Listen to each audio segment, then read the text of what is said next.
Just give him a little piece of the banana he wants. Joel Haver's comedy is on its own planet. It's delicious. I fucking love that. Bye! It is such a mishmash of nonsense. Son, where are you going?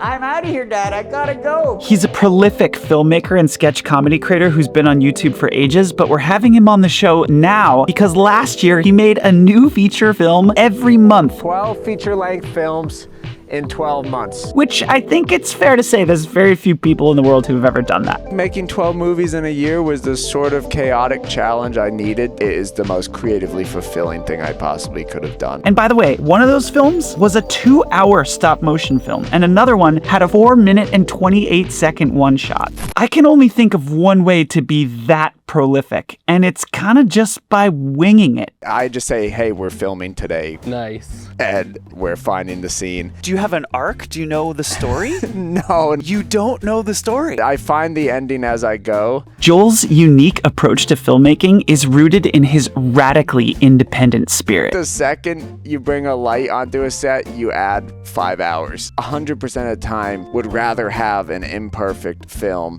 than I would have a perfect 3-point lighting on every shot. So how does Joel make such sensitive, complex, and well-crafted movies with no scripts and totally improvised scenes? You and I shall go to Tahiti. No one checks Tahiti. I hard pivoted after film school back to kind of how I used to do it as a kid, shooting the shit with your friends and making each other laugh. And I think over a decade of doing that, I've just sort of honed in on a way to do it that feels intentional. So here's my conversation with Joel, breaking down one of his feature films, Anyone Else But Me. Die, pussy. Say goodnight.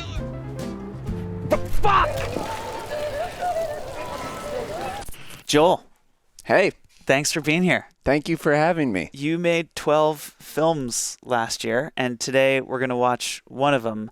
Why did you make 12 movies in a year? I think making 12 movies in a year was the sort of chaotic challenge I needed to spice up my art. I had been doing the weekly uploads for 5 years and I needed a new thing. And I had made at least one feature every year since 2016. Those were often the films I was most proud of and most passionate about. So I'm like, instead of making 52 shorts this year, what if I just devote that time and energy into doing something much crazier and create 12 of those sort of projects I could be that proud of? Tell us a little bit about the film, like set it up for us. All right, so this is a film about a guy who does a acting experiment on a date because his acting teacher has given him this assignment to act in real life.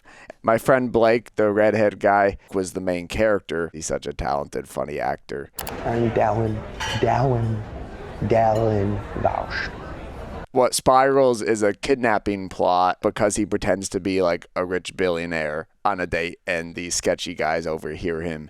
This innocent girl he was just on a date with getting kidnapped, and he kind of has to face the repercussions of his moral decisions. It's all these different plot lines coming to head, but it's really a movie about performance. So psyched to dig into this film. Why don't we jump right and start watching?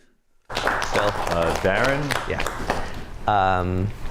Hi. So this weekend I had the pleasure of going on a date with a beautiful woman named Tamara, where I portrayed, you guys know me as Darren, but I portrayed Dallin Faust from Vienna, third generation, and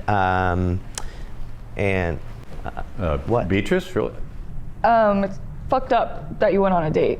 I thought this was like a more casual assignment, but that's like a real person, Darren. Every person's real.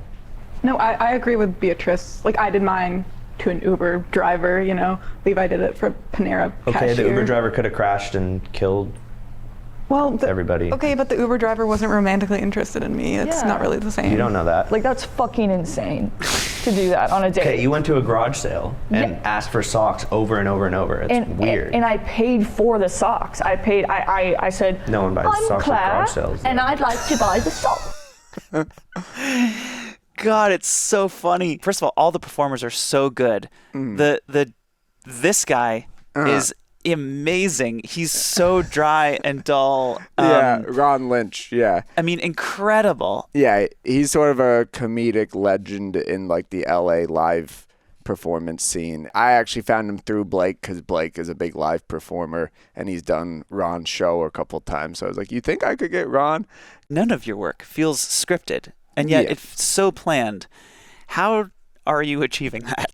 I fell so deeply in love with improv after film school because I grew up just grabbing a camera, just like shooting the shit with your friends and just like making each other laugh. And then I went to film school where they wanted you to write scripts and audition people. And it was so contrary to this like grab a camera and plan stuff around the people you already love and know. I kind of just hard pivoted after film school back to kind of how I used to do it as a kid, where you surround yourself with your friends and you find the scene together and find what makes you laugh.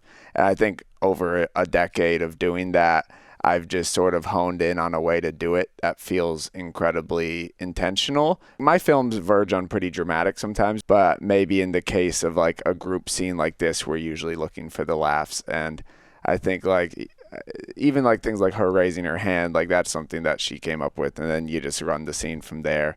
And then you run it again from a bunch of angles because I am a one angle purist. The second you're doing multicam, you're giving a lot less love to the composition and making sure that's a good angle.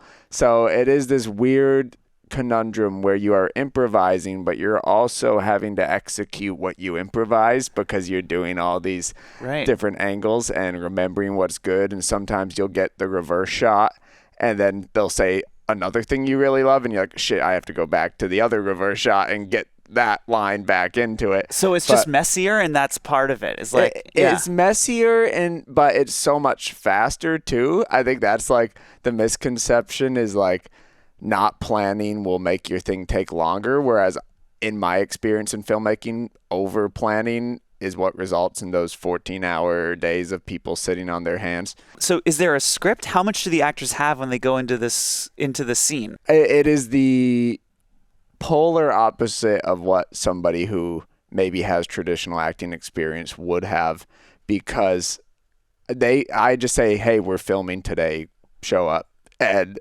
day of we're finding the scene, and I don't have any script. Nothing is ever on a piece of paper from start to finish of a movie like this. Do you have an arc? Do you know the story? No, not. You don't know the story? No, I find the ending as I go. Step one for a movie for me is a nugget that I like, and I'm like, let's shoot a scene about that nugget.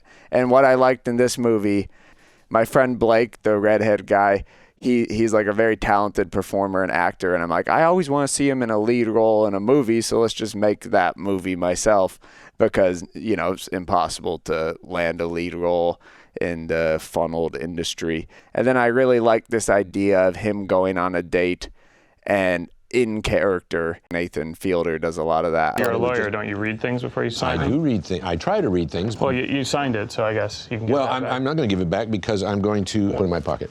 Well, no, we don't want it in your pocket. We do want it in my pocket. Please. Please, you're in my office. I feel like we're seeing a lot of stuff like that online where people are towing the line of what's moral and ethical as far as like involving real people. I think that was the nugget of the story. Just that idea of like how immoral it is to show up when somebody's just trying to fall in love and to be in character and be using it for your own art. So are you filming everything chronologically then and building the story out like piece at a time, or how do you actually shoot it? Some movies I have shot more chronologically. This one is not the case. You're sort of Legoing a story together, and there are times where you have like the beginning and the climax, but you still aren't clear on the middle. And all I know is I want my character to get to like this point of desperation or sadness or something. So what do you build to do it? It's sort of like you're screenwriting in real time, and you can't undo stuff unless you reshoot. But I try to avoid reshooting because it just gives me too much leeway to fix. I want to like kind of let it be what it is. Yeah, let it be what it is. What are you doing there? Are you doing Stanislavski or Alexander technique? Or? Immersive Bill Jackson film theater medley is what I call it. Kind of cool. Like, can I get under the umbrella? Yeah, sorry. Give it to me.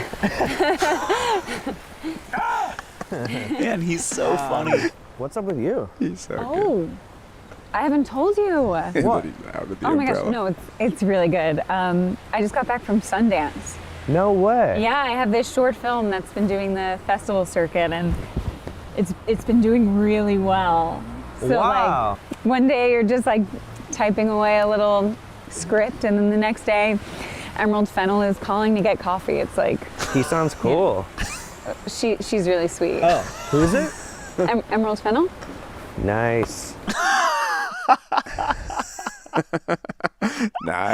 Nice. How much do you direct the actors? Like, how much are you pushing on them in the scenes versus just like letting it evolve and be what it is? More than I'd probably admit. I think there's a lot of times where I'm just shouting lines from behind the camera. You know, I'll just say something like, oh, do that again, but say it this way, you know, or play that whole scene again, but you're a little too awkward. You know, sometimes when people are doing comedy, they bring a little too much, like, you know, a little too much intentional awkwardness rather than just letting things be plain, which is awkward, you know? Yeah. There's a lot of direction as far as performance and stuff goes, but I also want to create an environment where each person feels like an active contributor to the writing and the creation of the scene. Yeah. Every scene in this movie is just me and a camera, no lights. No lights? No setup lights. Every scene is just available in natural light. Wow, it's like Dog to 95 or like, Yeah. is that what, yeah. It's because I think the second you bring a light onto a set, you add 5 hours. And all this energy I want to cultivate of just showing up and having fun gets sacrificed in favor of the technical. 100% of the time would rather have an imperfect looking film that captures that freedom and joy. But I think there's just this understanding that we're creating an artwork together. Clearly everyone is just having the time of their life on set, which just like is such a nice way to end those skits. I hope that energy comes across. This idea that, okay, we laughed on set, so this will be funny. And it's not just dialogue improv, it's story improv, it's character improv. They can make decisions and live the character. Yeah. I think that's a really fun thing to give people. You ever get fucking pissed off at how easy life is because you're rich as hell like us? Like me? No. Sometimes I go, damn my ass is rich. This shit easy mode, bitch. A lot of people would kill to be rich like you. You want to kill somebody? No.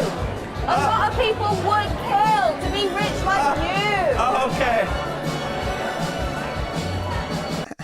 Is this a party? Are there extras? Like, what's going on? There's one location that we used a bunch. There's a scene towards the end where there's a restaurant date, and that was also at this location, and it's just on Pier Space. This was a scene that was born out of seeing the dance floor once we got there, because we knew we were going to film this date scene where the kidnappers overhear him bragging about how rich he is.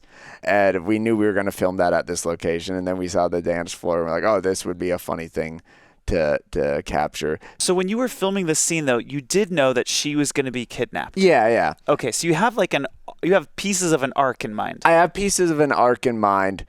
Nothing set in stone. I think I just go into these days like wanting to be surprised and wanting that arc to shift. You know, I have ideas. I have things I want to do, but even like as simple as like, you know, this dance floor scene we didn't plan for, we just saw it and we're like, oh, we should do that. And then we only had 7 of us there that day, so we couldn't make it look like a packed dance floor. So just shoot it tight, add a little crowd noise, you know, have the actors shout loudly. And it could even translate as like a pretty empty dance floor regardless. But I think that was the goal behind the shooting, like yeah.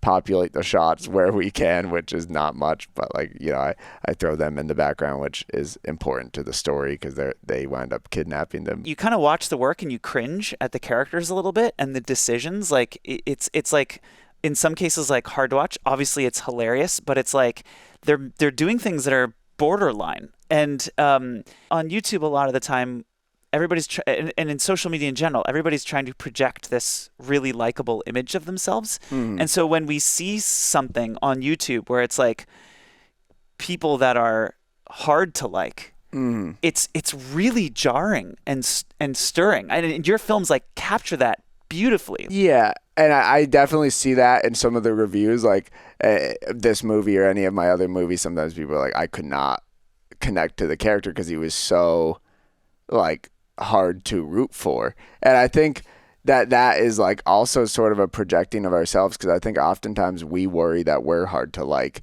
and we sometimes are hard to like as people. Yeah. This is one of my rare films I'm not in at all, but like I'll often play characters and they're very rooted in my bad sides, you know. They're very rooted in my insecurities and elevated versions of like my loneliness and how like, you know, desperate I am to be seen and to be loved. And I think I'll lean into that. I'm not interested in that side of social media where you're just trying to present the best version of yourself at all times. I just want to present an authentic version of myself, maybe even a worse version of myself at times. If people are like, Joel is weird, it's like, yeah, he knows that. You know? Yeah. Even when you're not in this film, to me, it still feels very personal. It still feels like we're seeing what's in your head. Yeah. Not that you think of it this way, but it seems like most of it for you, like mostly what you focus on is the like performances of the actors and the construction of like very natural feeling like interactions and dialogue. Uh-huh. And then like everything else is like second, third, and fourth place for you. Lighting and the camera angles and like the post-production and like that stuff is like, is that how you think about it? Or everything except editing. I edit all my movies, and I don't think they'd be possible without that, because it is such a mishmash of footage and nonsense that, you know, if I had somebody else edit, I'd have to convey 1,000 ideas and thoughts, and like, or an editor might see it and be like, that's a mistake. And I'd be like, no, I have an idea how that actually works as a reaction shot or something. Yes. You know? I think the fact that I edit myself allows all of this to work and the chaos to work because I'm editing in my brain as I go. So definitely the performance is very important. Like I want people to be authentic and have fun and portray something real, but I also am always thinking about the edit. I'm always thinking about how it's going to cut together. I think one of the great joys of not being in this movie is that I got to have fun with the camera work.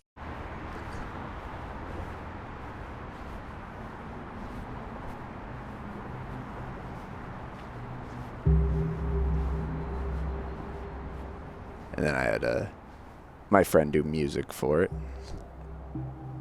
this was like actually terrifying when I was watching this part. The shaky cam. Yeah. That music coming in right when they enter screen. Yeah. Hit my eye. I actually love this shot. Like, this is a shot that I look at, I'm like, I love the look of this shot, the lighting. And yeah. Just pathetic. It's so funny, but like, if you want to make people feel bad for someone, do a shot of them eating alone in their car. Yeah. It just is like, you instantly feel bad for a person when you see that. Yeah. And it's the most obvious thing in the world, maybe, but like, it's really funny to have him be this billionaire and then like pretend to be this billionaire, then cut to him eating in his shitty car, eating McDonald's, you know, spilling it all over himself. Right. You know? Right. This, to me, is the hardest thing to sell in the movie, because most of it is grounded and it's acted in a grounded way, but then you have this very unbelievable story of a kidnapping. And I'm like, we need this not to be as dark as humanly possible. So it's like, if he gets hit and says, she got me in the eye, it sort of immediately eases that tension of like, oh, this is a very dark thing. The reality of the kidnapping becomes much more believable the less you let it be dark and serious, weirdly, you know, like, because it's already dark. It's already dark, so it gives you a lot of room to subvert that and make something very funny. It's just fit the tone of the movie more to have bumbling kidnappers than like really serious, actually scary guys, you know.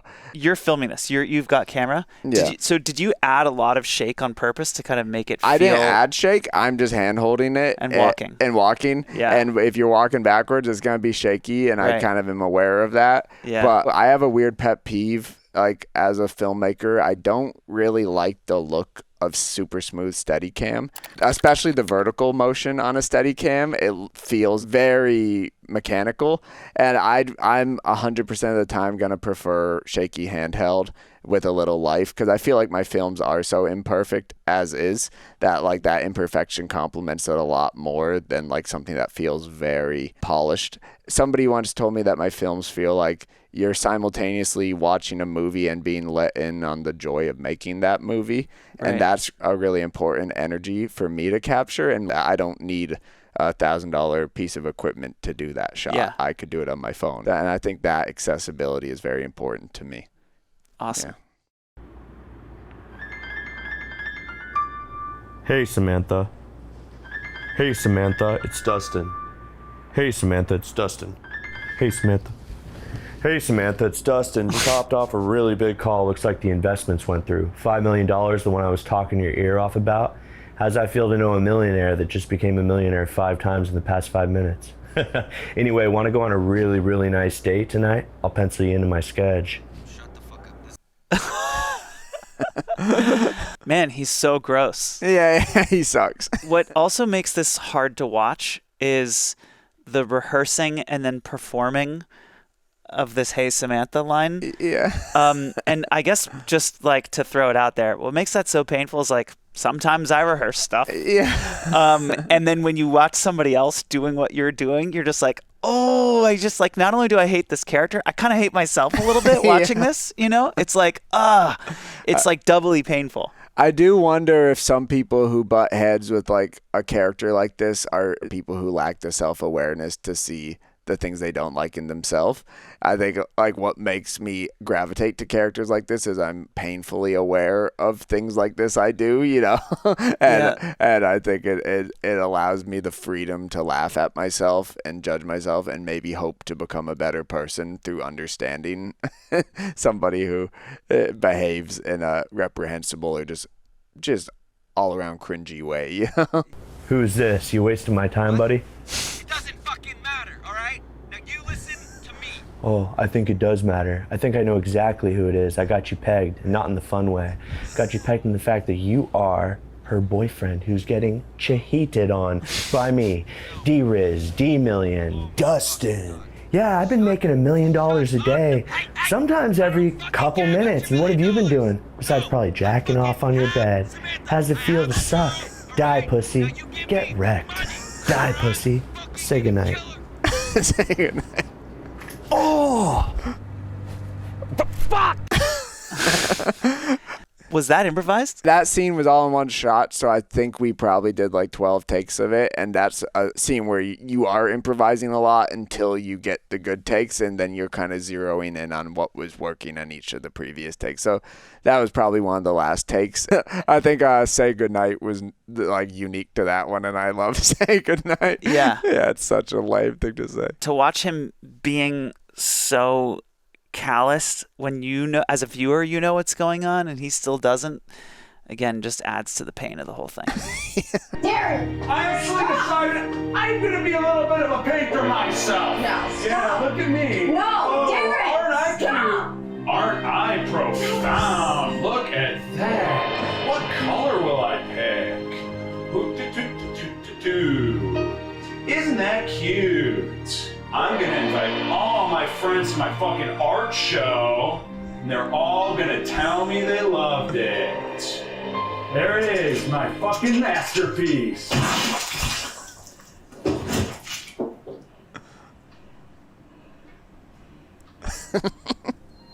When this happened, I was speechless. This was so unexpected.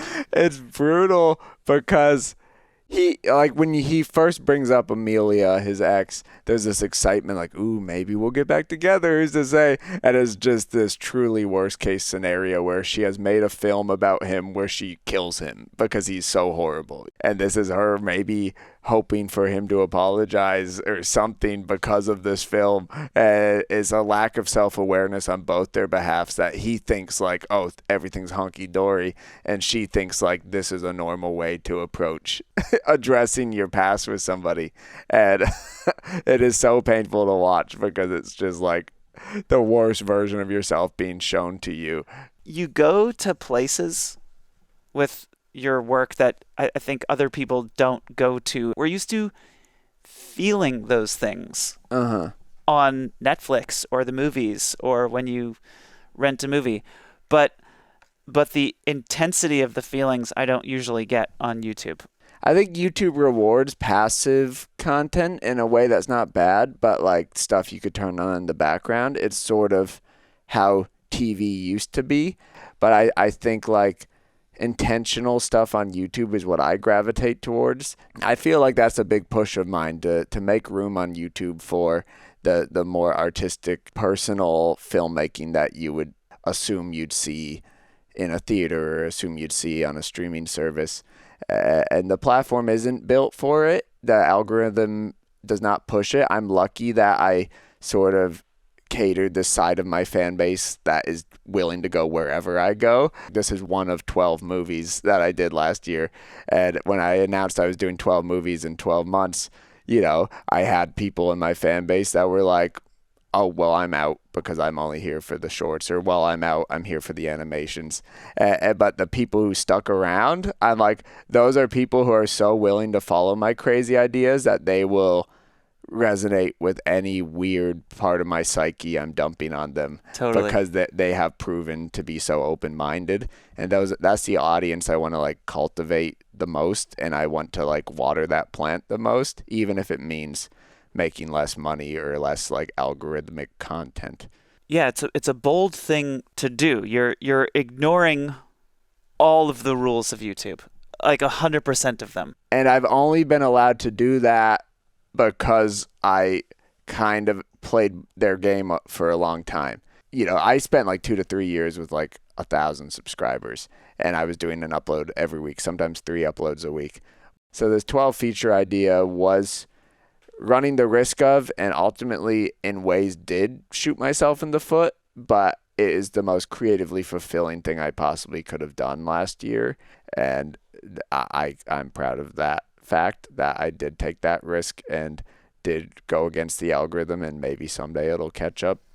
It's a perfect place to end. Thanks for picking apart your work with me. Thanks for watching it. That means a lot to me. We are living in such a radical, explosive time for filmmaking. I've been in a place where I have $50 in my bank account. So even when I tell people something costs $4,000, I stress it so hard. If I could show people that you could be vulnerable and weird and unsatisfying in your stories if it means they're true to you.